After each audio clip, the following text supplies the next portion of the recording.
Oh, na kubanda kupesi tika. Ti, poi kumicharge. Et si zinoko, ils allaient accident ya tavar. Italinga ite? Ti, nandeni te?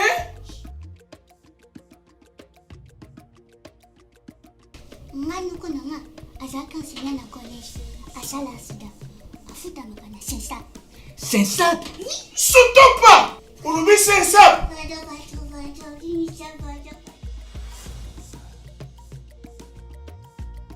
Mets ta porte.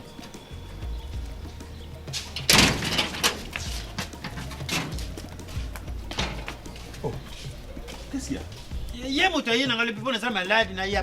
Oh, papa. Monsieur, mais yon a dit pour notre absence due à la maladie professionnelle, au Bangelo, comment vous comprenez ou pas? Yo, un fonctionnaire de l'État, que tu as droit aux prestations des risques. Oh, allez, bon matin, tout Papa, ça m'a yéné, vous avez conseillé un ayaku. Bon matin. Voilà. Donc désormais, bino agent public y a l'État où vous allez assujetter na sensa en cas d'accident.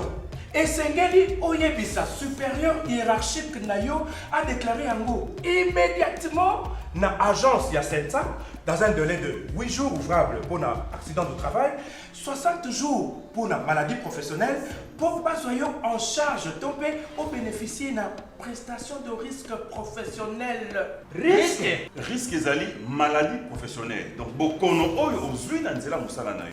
Et accident de travail ezali likama oyo ozui na musala to na nzela musala. Yango wana nde babengi risque professionnel. Na Congo oyo. Ba komi kufuta risque. Ah, fonctionnaire ya l'État ya lelo na Congo azali sous moutama wate. Yo par exemple, na déclaré déjà dans le délai. Voilà. Donc pour na bolamu ya ba agent public de l'État ndenge bozali awa. Tata mokonzi ya ekolo, Fachi Béton, nanzela ya sensa. Donc, en cas d'accident de travail ou maladie professionnelle, non seulement bakofuta yo, mais aussi à cause de charge ya soins médicaux, à cause de mbongo ya indemnité journalière, mbongo ya rente, topé allocation d'incapacité, mais en cas de liwa, à cause de frais funéraires, mais rente des survivants. Maman Nangai Tobongi. Et ce n'est pas tout. Yo, agent public de l'État. Ce qui ont une mission de service topé mutation. Ce qui les kama et quoi liokuna. Eh bien, ils ont considéré le coup accident de travail topé maladie professionnelle. Donc, pas qu'on fout ayo. Ayuna, nga mukongole banga kala. Kola kufana na kize libaya. Na sa tete na kolezi ya l'État. Ngakutu. Na kolobate. Chef. Uko kufuta yeka kata sikoyo. Mais il y a le matin qui n'a les vies. Oh. Donc, na CESAP, tous solidaires, tous bénéficiaires. Message de la SENSAP. Pour tout contact, appelez le call center au 40 11.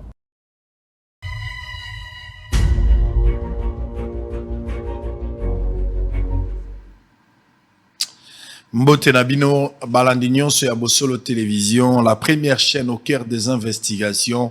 Natombe Limino Bolandi Bolamu, Naibiki Boza, Pe Malamu Bisika Bozwami, Boza na Bituka Ndenge na Ndenge, Boza na Nabison na Congo Central, Boza na Bandundu, Boza na Nabison na Plateau ya Bateke, Tope Sibino Mbote, Bato Baza na Mbakana, Boza na Mutieni, Boza na Nabison na Mungata, na Pesibino Mbote, même na Bukangalonzo, Kino Okoma Kikwiti, Mbote na Bino Bandeko, Baza na Maluku, Boza na Mbujimai na Kananga, Boza na Lubumbashi, Boza na Nabison na Kolwezi, Boza na Likasi, Mbote na Bino Bisika Bozwami, na Bosanite, et Tuluku ya Bandeko Baza na Luozi, Boza na Nabison na Madimba, na Matadi, Mbote na Bino, na Chikapa, et Sika Bandeko Ebele Babenga na Tongo, Babisinga insécurité, za makasi mikolo na Chikapa, Babomaki d'ailleurs un colonel, selon ma information na Bango, pour base criminel, Bakomi côté la Bandeko Basalaka Diama, na Bandako na Bango, ceux qui va réussir Koboma Bangote, Bazo Beta Bana, à la limite même Koboma Bana,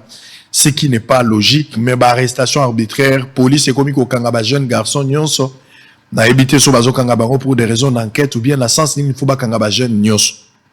babenga mingi lelo na tongo baza kolela pote situation ana ezonga vraiment normal ba arrêter hémorragie ya ba arrestation arbitraire d'abord et puis ba sécuriser ba homme d'affaires au nyonso baza kosala mosala na bango na Chikapa avec espoir que le commandant ya police nationale aza koyoka biso mais en même temps aussi ba servir à sécurité nyonso sur le plan national ba koki pe ko intervenir pour tout éviter bah, telle situation dans les jours à venir. Alors, on aura 2 émissions. La première partie est aux la consacrer justement Nabokoko. Bokoko Ezali, il faut pas qu'on bosse en Nabokoko, surtout ceux qui Koko a commis la difficulté, ceux qui Koko a commis la Kanda, ceux qui chef coutumier azo sepela lisu sute, ne boyoka ko libulu ezo silate. Bazanga na bakanda na bango. Bako kata nzela boyoka na Bokoko boyoka nzele kabwani libulu ezo silate. Selon l'autorité, mais moto akangi motema po nzele silata vandi nanda ko po sepela rate. Faut faire très attention. Je vais prendre d'abord les informations du jour. La deuxième partie, ça sera un débat ouvert. Nous allons recevoir 2 amis. Ils vont venir nous parler de la politique. Mais voici d'abord, messieurs et dames, les informations du jour. Lubumbashi, 4 véhicules et une moto brûlés lors des échauffourées entre les motards et chauffeurs. Kinshasa, la Cour des comptes demande à l'APK de sanctionner Gentili Ngobila pour faute de gestion. L'INAFOOT Mazembe démarre par une victoire à Kolwezi. Exeta 2023, le résultat du Moamba et 5 autres provinces éducationnelles seront connus ce jeudi. Reçu par Tshisekedi, la délégation du Congrès américain affirme que les États-Unis d'Amérique sont prêts à aider la RDC à devenir un grand leader en Afrique. Le gouvernement refute catégoriquement les accusations des Human Rights sur la répression contre les opposants. Kinshasa, l'hôtel des villes prévoit énième réaménagement du marché Matadi Kibala dès la semaine prochaine. Kinshasa, la Cour de compte appelle Godempoy à sanctionner le gouverneur Ngobila avec son gouvernement pour faute de gestion. Mais ça, c'est encore un autre problème. Gentili Ngobila est gouverneur. Total la bataille nini ozala. Godempoy bautaki ko bengana ye. Ba bengani Godempoy, ba longoli mosala. Godempoy pas côté labo. Assisté par des pères spirituels à qui la justice semble-t-il ba rétablir parce que ngai document na bosolo na moni nanute. Mais selon les informations au tournandi là bas Twitter na bas réseaux sociaux va apprendre biso que le gars a été rétabli. Na bas droit na. Je parle de Godempoy. Mais déjà par prévention, ba député ou ba kwesa Godempoy bazo digérer retour ya Godempoy.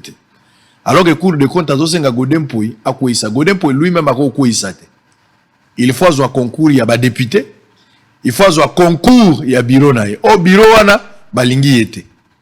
Bon, Godempoy akwisa Ngobila na magie nini akwisa partie église en pleine prédication akoma mukande osala mandenge nini faut pas expliquer nga osala mandenge na ba député nini o ye goda zo contrôler li soutelelo bo soki pas contrôler ba député balobi ke babeta Ngobila bo yebi pe Ngobila za mwana mobala zonga kasimate est-ce que ekozala possible ba kwisa Ngobila je sais pas qu'est-ce qui va arriver ko ko temso alobi ke Ngobila la kati assemblée asala club naïe, selon l'accusation à Batumsusu. Mais malgré tout ce qu'on reproche, il a réussi à faire partie de Godempoy. Maintenant, Godempoy, est-ce qu'il y a un retour? Match retour aux années, Godega a Pola. Ou bien il y a une sensation à Pampa. On saura dans les jours à venir qu'est-ce qui va arriver. Mais à 4 mois d'élection, l'élection est à 4 mois. Tous en a mois, septembre, et en Zobanda. Est-ce qu'il faut tout le monde ça sur Godé et tout le monde ça Ngobila na ba assemblée ba longola ba gouverneur ba o ba kokota bazokota pona nini ba kokota ka pona musala to pona koiba. Je sais pas, vous êtes des majeurs, boyebi makambozo sala, vous êtes responsables. To lingi to mona kimia na makambo wana. Pour terminer, avant dernière information, les conclusions du comité scientifique remises au ministre de la Communication et Médias vers la convocation imminente du congrès de l'UNPC. Nord Kivu, la route Massissi ou Walikale et des mers dans un état de là vraiment très grave. Stéphane Nsanzadi Ngoni, le chef coutumier du village Mamfumfu, dans la commune ya Mongafula, à la ville province ya Kinshasa, Mbote na yo boye bolamu. Mbote papa bosolo. Tukutani mbali boso? Na bandi. Poto solo la. Est-ce que ça la bokoko moko ezala avant to bande émission en direct ezala maloba ya bokoko so to lobby ko pesa nzela to sala malamu to so bokoko so kangaki avant to bana na biso. Et c'est pesa melaki yo. Très bien. Yo zanani. Ngai nazali Nsanzadi Ngoni Stéphane. Fumu ya village Mafunfu na kata groupement Mbenkana. Quartier Kimwenza commune na Mongafula. Précisément na kata province ya Kinshasa comme toute province. Okoma mfumu ndengeni. OK. Bakoma mfumu ya kosomba na balabala te. To na kontrola ba tribunalité. Parce que ce pouvoir coutumier de ça la magata mfumu akufi.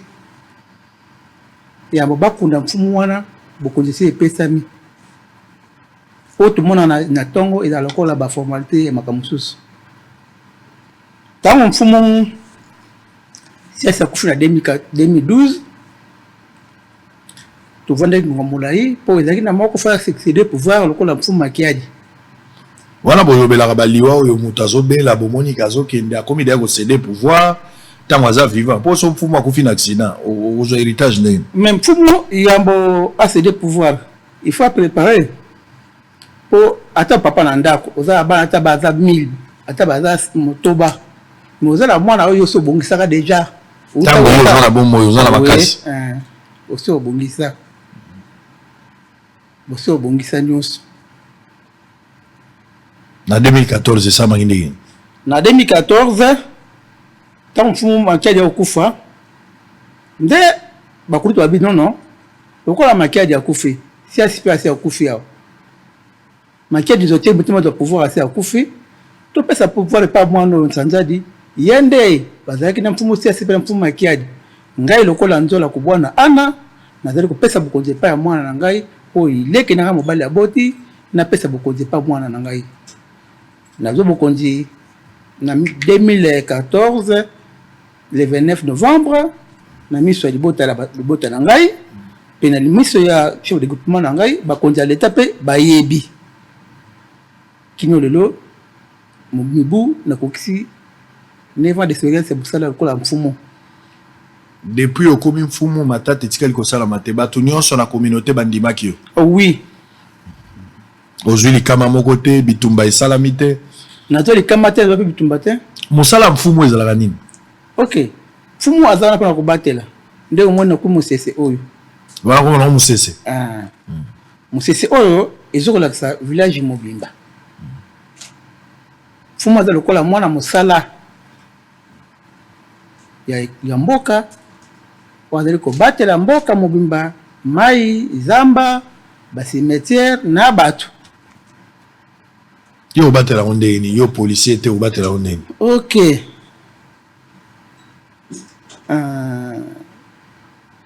Zamba tango keli moto azuma mayele wa ebunzambe atekati na ye pe na bwanya na ye atekati na ye eza makamso de kala mboka boye uvandi boye umonike bayelo dossier mu bala mboka kuna fumu yoko kuna basalaki boye mais soko za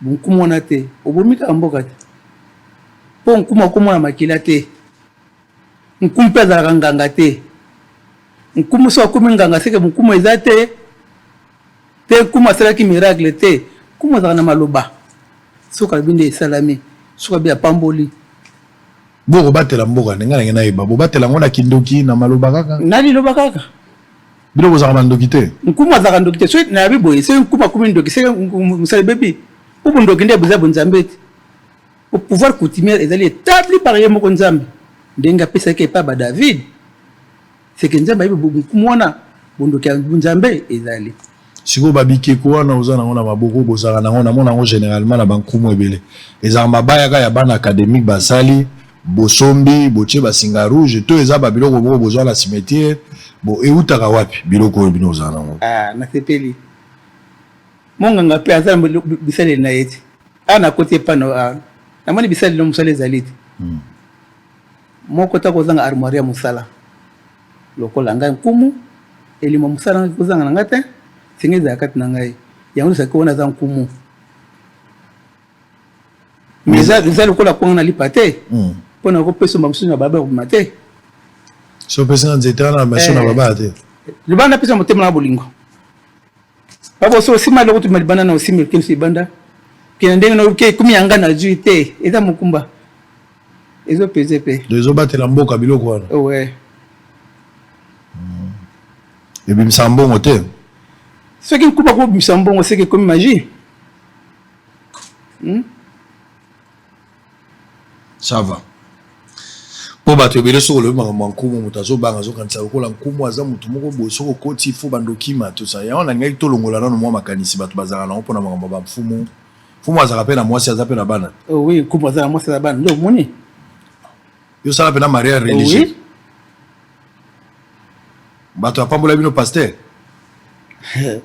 tala nzambe asalelaka bagrâce mosusu baba bosolo ya monoko mamfumu naza nganga nzambe ok oui nazali nganga nzambe nde bonkumu eye kobakisima likolo bonganga nzambe bokenda mpe hôpital so obeli bokenda mpe hôpital mais la nzotama makila nazosepela na ye po baexplication eza clair soki ozwaki nkumu mosu nakomi kobandela yo te soki tobeli tobengaka bangonza ngonza akosala nini ngonza akotu batonga oyo quand même eza avantage alors tokotala dossier okomi na 2014 ti mokolo ya lelo 9 ans ozo okumba libota nyonso batikeli yo bokonzi na yo nyonso oyo osananga lelo ye na bosolo mpo na likambo nini ezotungisa yo mais nakomi na bosolo awa lelo ngai mpe nayaki libanda ya mboka nakozonga boye nayoki kaka nungunungu na bana fumu awa oyo ovandi boye eza na bato mo baza kuna na dossier oyo eza na auditorat kuna me bakiti bato na zamba na bagéometre mpo basala bamesurage kata mabele mpe baza kotambola na nkombo ya général Tango Fort soit eza ye aza kosoutenir bango me ngai kotala boye général Tango Fort kosamba mabona te mpe nandimi te mpo ye makambo ya kokota mabona te mpo nayebi général Tango Fort na bokoko na ngai kuna na village Kinsambi epai ya mfumu Nkuka Daniel asoma mabele na mbongo oyo ekomi ya fraude miyibi na limite kokota kuna te bamiyibi wana bakoma kotambola na nkombo ya général Tango Fort mpo babangisa population et puis likambo okamwa bakiti na zamba babele na ngai tandis que tozosama ngai na bango na auditorat général nayebi te auditorat général akoti makambo oyo mabele oyo et puis bazotambola kaka bongo te moto akosambisa dossier sekili ngai na moto oyo tosata descendre na zamba toki totala makambo yango ebandi wapi to esuki wapi nakamwa kaka ye asali na ndenge na ye asali hors de mission na ye azwi colonel moko ya 14e région militaire soi-disant colonel John y compris basoda mosusu bakoti na sa mpona kotimide bapopulation bafamille na ngai bagrand frère na ngai bapetit frère na ngai mpona kotimide bango mpo basala mosala mais ntango ata makombo ya mokonzi Tango Fort aso mabeli na mbongo azwaka biloko ya moyibi te nde eloko ebeni nga awa mpo namoni na bandako batata wana oyo baza emine na mboka oyo moto okota nga kuna azali te na binono nzela malamu okota na ndako tatana ezaka nzela Bosolo TV lisolo ya esika oyo bozowela oyo bato baye mpo babandako koyiba mabele kobanda koteka lisolo yango ebandaka wapi likambo yango mpo bayebi soki likambo ezalaka deja na auditorat militaire c'est-à-dire eza na jeunesse ya likambo place likambo ebandaka na mbula nini ezalaka nini et puis bino bosali déjà nini banda likambo yango ebandaki bino botamboli ndenge nini ntina mokolo ya lelo betala lisolo ya likambo ndenge ezala banda likambo yango ebandi ngai nayebi mabele eza ya ngai navandi na mboka na ngai bakesala plainte na auditorat général nani eza na mesi moko Lubasa oyo aza entouré na colonel John na 14e région militaire oui ouais na major moko na bande ya miyibi moko boye basasi mikanda lokuta ya kotambola so eza basoma mabele wana bacertificat na maboko na bango mais sous basima ezali te mabele bazwaka ngo lokola likayabu te mabele mpe eza nguba te lokuta ya balabala po mutu po ata atuvandi ya ndako tuvandi eza na fondation nango sa fondation ndako tovanda te asalinga pe na ke pe ke batuninga mituna na répondre surtout za mko tusa mangana batongo na wika ka baba sa ordre mission bakiti batina zamba non makamto tovanda pe boyete ni na 5 pas mettre avocat na papa mutu oyo na moni bosenga dossier na communication tata wa bani mabe abani mabe donc ezako bandi moko basali ya bato ba créer ka biloko moko lokuta bakota ba villa ba kwa moto tout monde ko ba kulutu liboso baza société to ambrier te ata bakulutu bazati bakulutu bazakat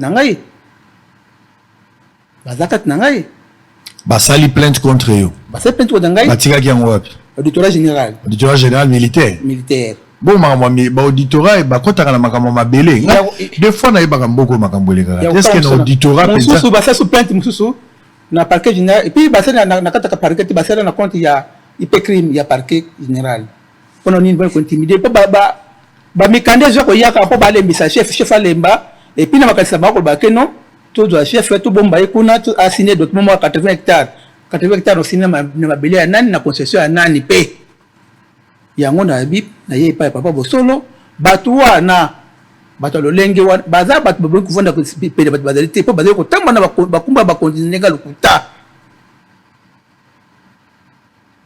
sikoyo yo za na mabele bato wana bazui plainte bage funda bino na auditorat et sio kenda auditorat babengisaka yo oui na kenda bosambaki na banani na ke ba bodi déclaration nga soto za to samanga na bato wana nano bosamba te to samela bango te na moni kaka muto za dossier aseli ordre de mission na ndenge na ye atie bat na zamba ba sali mali ko pada bango na colonel John Yotango ya 14e na major moko ba kiti na zamba kuna na ba ja cadastre ba wata makumbu ya linya Tango Fort mais j'ai Tango Fort ko sama ka monata pena ndimité pona yebi esika linya Tango Fort akenda ko sama bel na ye papa kuzena na mboka kinsambi kuna na mbongo na ye pena kinya mais oya muyiba ko somba te bazotama bakumbona pa kuna ko intimider mfumu to ko timé famille mfumu ba ke bakuna po non problème les autres à la place ni ezak que bazu mabele sans que batu na yo ozolinga bo bongisa basoma mabele bafuta mbongo na bango opesa bango mabele to lingi bango te na mabele na yo ngai na yebi bango te na mabele na ngai bazotama na ba certificat na bango o bazala mais certificat bazotama certificat nani aboti certificat wana o ezanga subasima ya mfumu po de vandi boy atata kata ikolo so za posa te na mabele si akuta na mfumu na za posa te na mabele oyo umonde nini makasu no yango e mfumu basali mukandati yango de pesa papa mukonze kolo makasi ya okende ya quartier na commune na cadastre bongo na bongo po akoma na mikanene e mabo mais yo mwana na bota meto so pesi kumba Joseph pesi kumba ya André pesi kumba ya Jean-Marie ata yo moko papa bosolo siko na stade oyo bato wana il fallait bosamba na bango nano bokutani te na confrontation po bosamba na tukuta bango te mais bango babandi déjà na zamba babandi kosala ni na zamba baosala na zamba kitei ba ya frère foncière kuna na zamba po baza mesurage ya terrain nyonso wana po basala ba mikanda na makanisa bango keno bakozwa chef ba bloquer chef asa document ya 80 hectares chef aronde yo ndengai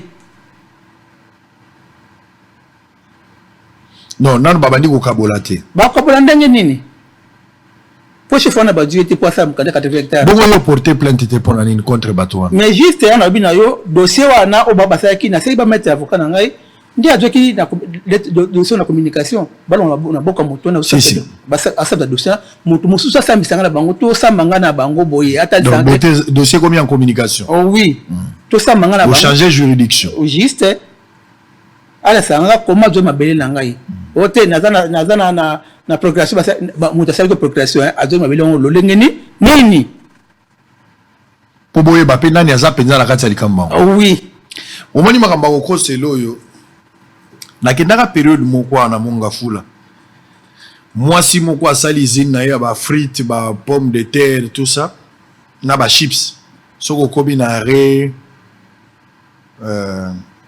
auto stop je pense na monga fula soko koti kuna na kati côté à place yango nazobosa na soki zamba soki zanda na kenda kokuta bato ebele na kati na kiti pinza na sekuna bato bazolela période dango gouverneur ya ville na ministère ya affaires foncières bakendai kuna babuki banda kwa bato lokola na concession yango ba JR bazalaka génie civil génie civil babano sa musala bato to balobi ote première dame muto abuki biloko ya bato parce que azotonga ba usine na kati bato babengi nga balobi pepele babino il faut ya babuki biloko ya bato ngapi OK na sukoli na tongo général Kasongo était encore là.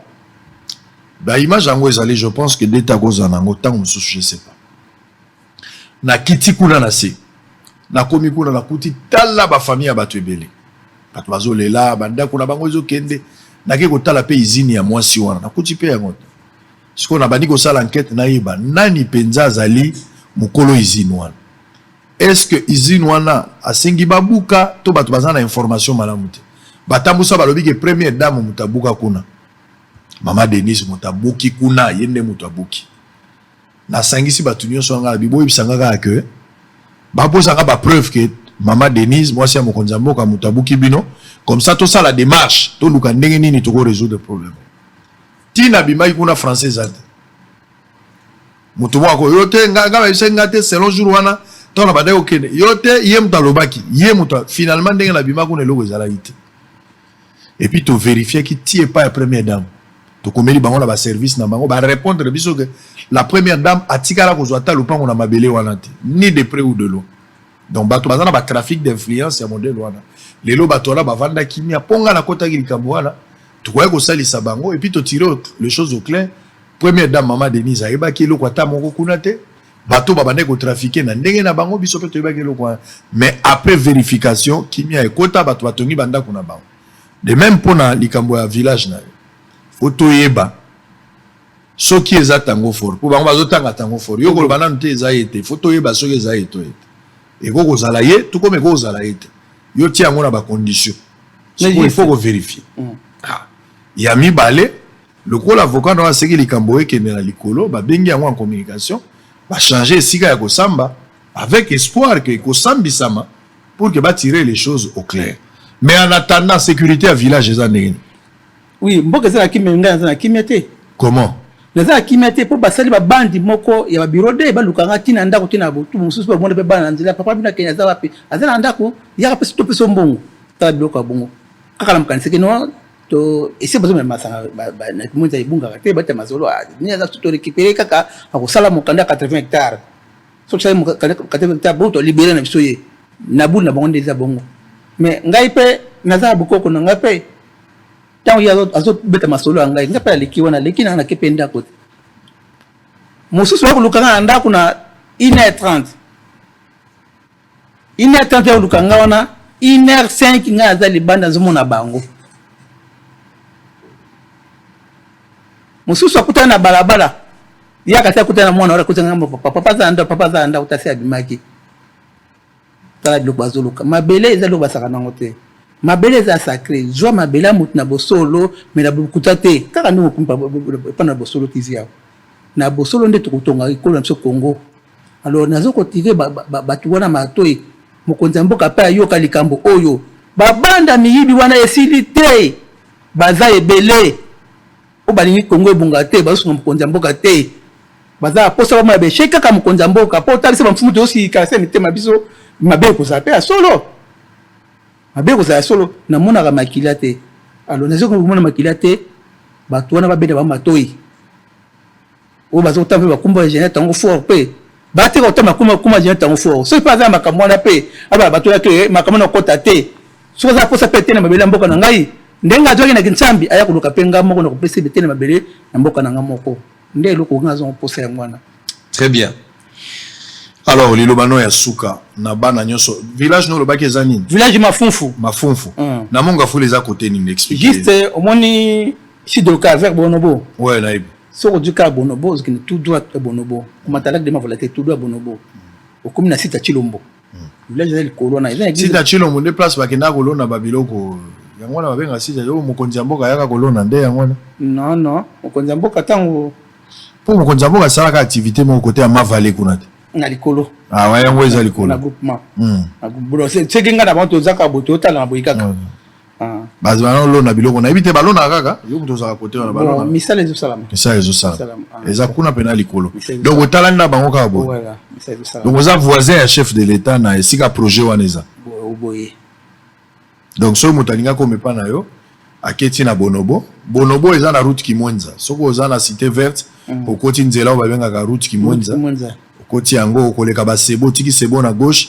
ozwi droite tina kimwenza gare soko mina kimwenza gare ozwi droite obandi kokita oleki ba place bato osala bazelu wana liste kokeka tout droit avenue Dokolo o soko mina barrière soko zongi basendi avenue Jolantima soko kepa nanga ndi avenue Dokolo à partir de Dokolo ne sili avenue cia bandi ki na kata village na ngai. Très bien. Lilobano asuka na bana nyonso ya village o bazolanda yo population na yo nyonso yo kambaka oko senga bango bazala na attitude nini na période oyo o bazolinga ba menacer village na bi. OK. Na saka bana moko na ngai bazala na kimia bazala pe éveiller makasi na bato miyibi bazonga bebisa mboka bakokani kaka lolenge moka kana ba occidentaux bazo payer Congo na biso alors bato bongo fu bakengela pona bango baleka te basa pe mbula mboka biso te pour tout ça pour ça 2023 oyo et na mois décembre mapona misa mandinga kimia na mboka ko bato wana bazo ba station bango ba créer le système mo bondo na mboka na biso alors na mboka biso biloko ko kota te et ko kota te na mboka na biso population vonda kimia mwana biso peza na kimia kumina monga fe peza pena kimia obiso so pena kimia les soucis so za ngo kaka bana mboka nusa mboka nanga mbote ebele pona bango chef de groupement na pena Bosente Tony Boadi na PCP mbote ebele sika za musika et puis na sa majesté David Matali Kibala bazali moko kata ba mfumu obazotala kisasa wala kisasa tuzabi par exemple bango pe ngalo kula doya groupement benkana na zo senya kala groupement benkana tuza éveiller biso nyonso non c'est ma village ma fou pour na groupement benkana mobimba nde souci na ngai. Très bien matondo mingi babetaka bo na toni so we mambo etetika Rwanda ko beta boete eza biso na biso Rwanda ko ebate Rwanda ko ebate mais biso na biso masolo oyo ngalo kola congolais na ko beta les soldats souveraineté nationalité pas étranger congolais rwandais azali pour fournir na Congo la posa Congo alobeza Congo kitoko biso ba mfumpe tocha maboko po Congo kene liboso kingunza kia kingunza biso sala ka boy. Allez, on va se séparer avec Mfumu. Je rappelle Stéphane Nzanzadi Ngoni aza chef coutumier à village Manfumfu na commune à Mongafula tozo senga justice asala mosala pour protéger bato na biloko na bango tolingi pe buzoba mingi 80 hectares de bovani kawebi 80 hectares ya ngonde za bukangalonzo mobimba siko bolingi boboto la mutu bukangalonzo boboto la mboka ya batu bukangalonzo na superficie nango est-ce que ba Rwandais ba na simalikambo wana te na muso ba Rwandais ba koza na sema bazo kosa na lokwa bali basoma mapango lokola na Brazzaville on a appris déjà des choses na dossier à Brazzaville na za na information nazo baksa ba élément na koyebisa bino qu'est-ce qui se passe de l'autre côté. C'est vrai qu'on peut tout expliquer mais on peut ça information. Nous allons interroger Batouibeli. Les opposants de Brazza, je suis en contact aussi avec eux. L'Amérique autour de Bango va péter un point de vue na Bango. On a tout ni moi la société civile à Congo Brazzaville. Est-ce qu'il n'y a pas de Rwandais derrière ces dossiers à 80 hectares au Balingi Bako Sana? Comment on a le quoi Congolais et Kosomba? Mais ceux qui sont bika boyoka bo voisin comme Rwandais. Ba boye allez. Lobby. Tu es comme M23 monsieur comme Koto. Je ne parle pas du peuple rwandais, moi je parle du gouvernement rwandais avec un petit groupe, il y a ba fainéant ou ya M23. Il faut faire très attention avec ça. Donc, bolande la makambo na molongo, botala makambo ndenge kende auditorat militaire, motoyo, bino bozali juge naturel na été. Bokono sambisete likambo ba soda ezalite. Ya makambo mabele, ministère affaires foncières ezali, urbanisme ezali, makambo kobongisa ezali. Ceux qui bossent ezali lokola ba avocat bazali ba senga en communication basambisa bango oyo aza na droit balongisa ye oyo pas aza na erreur bakata pe likambo na ndenge longo bani mais en attendant bozo luka chef coutumier soka boyi ko signer boluka boboma ye tant boboma ye to komi na dossier akamwe na sap ba danger za na kati ya makao ya bien est-ce que ça ce n'est pas un esprit rwandais qui guette derrière ces dossiers. Vous êtes appelés à suivre ce dossier avec beaucoup d'intérêt pour mettre fin à cette hémorragie. Alors on a fini, on va prendre un séjour dans la province de Kwango. Ngala kendaki na Kwango. nake kotala makambo ebele nake kotala makambo ebele Hervé nake kotala makambo ebele na Kwango makambo nyonso ezali penza non s'il vous plaît nazaki na Kwango on a parlé makambo ba mobondo ngamo nake kotala na ba mobondo yo kaka namoni mobondo boy pona sola na mobondo ayibisinga ote fozo nsamba to bwaki nsamba ba bibi mabele na simi mabele boy osimi mabele na se na beti bo likolo epi na chemsu na dikosi sima na zui likasu na meli omeli nsamba nde osololi na bango oyo mobeko makasi bweneni mais je l'ai fait pour eza coutume na te osi ba koko esi to kutana bobombunda bayaka na sololi na bango mais na nzela bato bapesi ba point de vue na bango le long ya boulevard ndenge to kine na route nationale tikuna insécurité za isute ya mobondo mais na ba village ya kati mobondo azakaka bazana mwa ba poche mike bato bazo senga l'état tinda renfort ba côté la bato wana tina kati pour quoi aussi c'est hémorragie Bukangalonzo matata les 4 ba osambisa akoya qu'est-ce qui reste de Bukangalonzo je suis parti là-bas ngai moko na moni on va suivre ces deux éléments on va prendre une petite pause on revient avec un débat ouvert entre deux invités ça se passera en direct sur Bosolo Télévision mais là il faut comprendre un mot au moni na banda retourna mfumo depuis kala Fumo à l'action alliance exact. Fumo abala. DT, fumo abala. L'action va mon alliance en fumo. Ah, le tiango. Ah, ok. Fumo abala. Na sarabino ke bolingoza régime ya bato ba bongali soute na vie. Nzelo ko yeba malamu mozobunga kaka. Ata mutakengela Tshisekedi président, za pe na besoin tendresse. Moni mfumo. De koma na niveau moko bo mfumo alongoli chapeau, mfumo alongoli robe. Funga longoli écharpe bokoko pe vandi fumu pa bengi bébé tu me manques est-ce que vous avez un niveau à bolingo sakala kana mambo ete on se retrouve après à mener des enquêtes dans les différentes provinces de l'RDC et la découverte du Congo profond.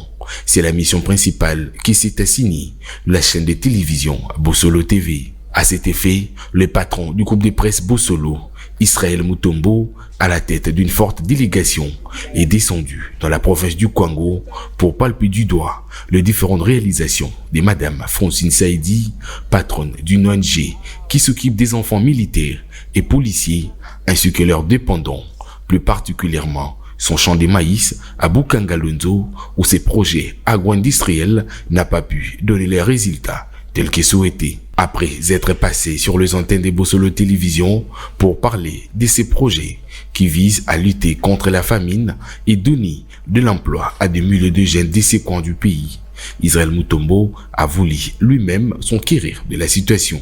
Après avoir fait visiter les journalistes d'investigation Israël Mutombo, les 11 hectares de maïs qui sont prêts à être récoltés sur les 80 000 hectares que compte le parc agro-industriel de Bukangalonzo, Madame Saïdi Francine s'est exprimée en ces termes.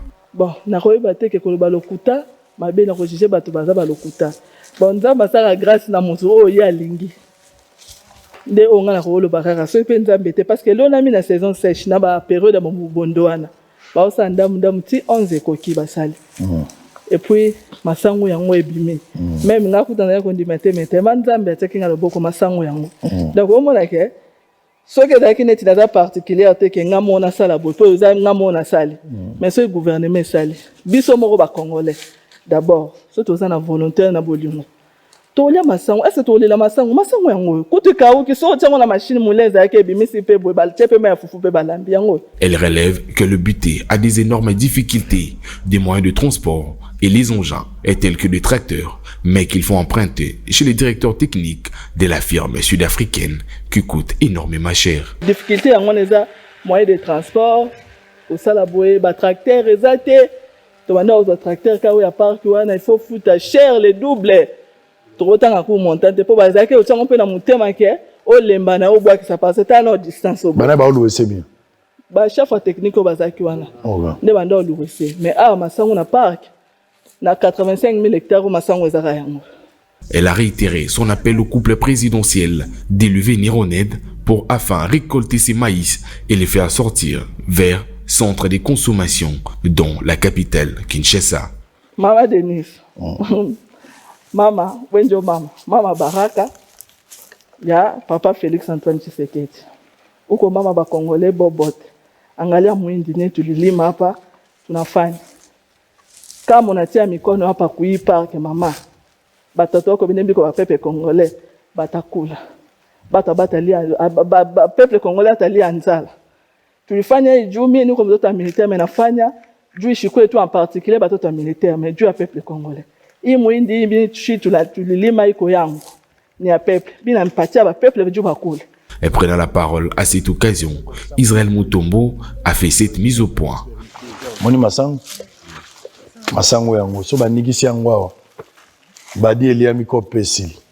Donc j'espère que maman a donné son message, vous avez un numéro naé, vous allez la contacter pour permettre masango d'abord ebima une première expérience réussite totale public on a Kinshasa li yango mais tout pour sa projet sur moi moulaye et permettre tout ça la soya monene ou eko ça la Kwango Kinshasa pourquoi pas Congo central bato baza intéressé mais ba pa yape ba ko sombe pa na biso to loba ki nzala po si la photoproduit s'autoproduit te nzale aussi la te même si on expliquait tout lelo agriculture na ba monde comme agriculture industrielle to za sur agriculture artisanale te plus c'est comme industriel ba machine biloko na belé malheureusement avec ce projet de Bukangalonzo avec tout ce qu'on a donné tout ce qu'on a pu acheter comme moyen, les choses ne marchent pas. Bukangalonzo, un projet à ne pas laisser tomber, car ce site de 85 000 hectares peut servir au gouvernement congolais pour nourrir toute la nation et à la justice congolaise de mettre la main sur les personnes qui ont mis en mal ces projets phares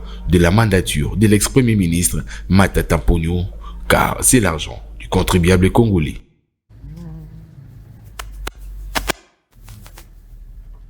En séjour dans la province du Kwango et dans le cadre de ces investigations, le patron du groupe de presse Bosolo TV, les journalistes d'investigation Israël Mutombo a fait un constat que le calme semble se réinstaller dans la psychose la plus totale et dans un climat de méfiance après une année de conflits ethniques entre les Tiki et les Yaka. À cet effet, il a croisé sur son chemin les habitants de Mbankana situés dans le plateau de Bateki, qui sont la cible de la milice Mobondo. Ces derniers qui sèment la terreur dans le Maïndombe, Kwango et une partie de la ville-province de Kinshasa. Et sur place, les victimes des atrocités du phénomène Mobondo appellent les autorités compétentes à se pencher sur cette question afin que la paix revienne dans cette partie du pays. Merci pour de mon opinion, tu as on a sangomé, de mon malai.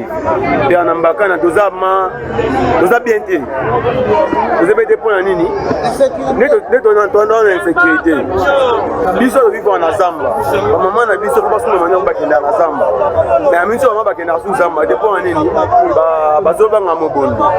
Azam, ndinga bazam nso de bazam mboba na dena na Zamba. Voilà premièrement. Dédé. Totoye kesi zozonga, a bientôt kami kesi zozonga. Ko bana wana. Botanga wapi? Ba village mike baza pemene na biso. Bana batangi te. Don nini mobima oyo na bana bazwa ba mati ba premier mati deuxième mais batangi te. Mais ba bilete na bango. Batangi te. De toi, père Toyeba. Makambo yo torai kezantra biso na bayaka na batete. Mais comme yo kana ba kwangu ba bomana. Na popoka baka ba bomana. Na kenge bazo bomana. Bon c'est dernièrement to kana na biso ba to mona kina au moins 14 personnes na Congo central. Et na Congo central mutekaza. Muya kaza. Kiza mboka ba Congo na ba Congo. Congo na popoka baka. Banani bazali kuna. Pe o nga pona mukengi na ba pona nga ya mangu. Oui. On a mon à la plateau, et les la femme même si na mamo bimba. Dans la mona moté na habité na wolo baga. Les agaka gouvernement est capable à ça makambo yo. De la quoi la sort à tous scolaire ça. Ba mama vivre la basamba. Ba msu peme problème so ko na kati papa.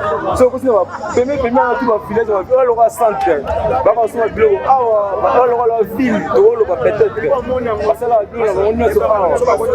Sikoloba awa boye tutukaka awa pa awa peme na batu basate batu nyonso mona awa la msu baza batu vivre ate bavivre pour en attendant pour avoir par rapport à badia wele awa donc éviter les batu sini maloba pa aussi la message ya koloba gouvernement Face à ces contextes, plusieurs morts sont enregistrés, des maisons incendiées, des biens pillés et un déplacement massif de la population signalé. Le couvre-feu reste en vigueur de 22 à 6 heures du matin. Rappelons que le conflit communautaire entre Teki et Yaka, déclenché en juin 2022 dans le territoire des Kwamut, dans la province de Maïndombe, et qui s'est propagé dans les provinces du Kwilu et Kwango avant d'atteindre Kinshasa, notamment dans le plateau de Bateke et la commune de Maluku, a déjà fait plus de 300 morts. Selon Human Rights Watch, parmi les victimes, on compte des soldats et policiers décapités.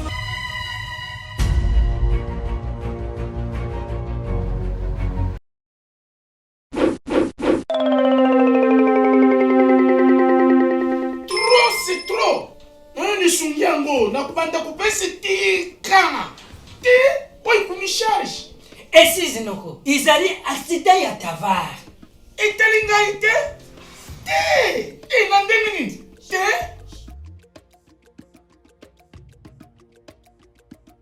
Ngani kuna nga azaka enseignant na collège asala accident. Afuta mokana sensap. Sensap? Surtout pas! Olobi sensap!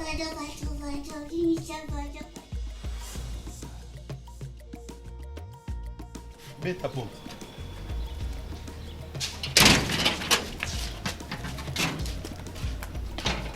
Oh, qu'est-ce qu'il y a? Oh papa. Monsieur, mais yon a dit ça qui est pour absence due na maladie professionnelle au bangelo comme côté. Vous comprendre ou pas? Yo za fonctionnaire de l'État que tu as droit aux prestations des risques. Oh, allez, bon matin tout le monde. Papa Lini sama yene buta conseiller na ya kudera. Bon matin. Yo to lever. Voilà. Donc désormais, bino agent public y a l'État. Où vous allez assujetti na sensa. Dès que vous avez en cas d'accident. Et Sengeli Oyebisa, supérieur hiérarchique Nayo, a déclaré en gros immédiatement na agence ya sensa dans un délai de 8 jours ouvrables pour un accident de travail, 60 jours pour une maladie professionnelle, pour pas soyons en charge tomber au bénéficier d'une prestation de risque professionnel. Risque ezali maladie professionnelle. Donc bokono oyo ozui na nzela musala na yo.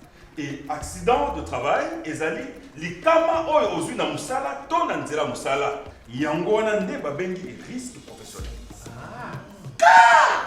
Na Congo oyo bakomi kufuta risque. Ah, fonctionnaire ya l'État ya lelo na Congo azali sous mutama wate. Yo par exemple, na déclaré déjà dans le délai. Voilà. Donc pour na bolamu ya ba agent public de l'État ndenge bozali awa. Tata mokonzi ya ekolo, Fachi Béton, nanzela ya sensa. En cas d'accident de travail ou de maladie professionnelle, non seulement bakofuta yo, mais aussi à cause de charge ya soins médicaux, à cause de mbongo ya indemnité journalière, mbongo ya rente, topé allocation d'incapacité, mais en cas de liwa, à cause de frais funéraires, mais rente des survivants. Maman Nangai Tobongi. Et ce n'est pas tout. Yo, agent public de l'État. Ceux qui ont une mission de service topé mutation. Ceux qui les kama et quoi liokuna. Eh bien, ils ont considéré le coup accident de travail topé maladie professionnelle. Donc, bakufuta yo. Ayuna. Nga mukongole banga kala. Kola kufana na kize libaya. Na sa tete na korezi ya l'État. Ngakutu. Na kolobate. Chef. Uko kufuta yeka kata sikoyo. Mais il y a le matin qui n'a pas. Oh! Donc, na CESAP, tous solidaires, tous bénéficiaires. Message de la SENSAP. Pour tout contact, appelez le call center au 40 11.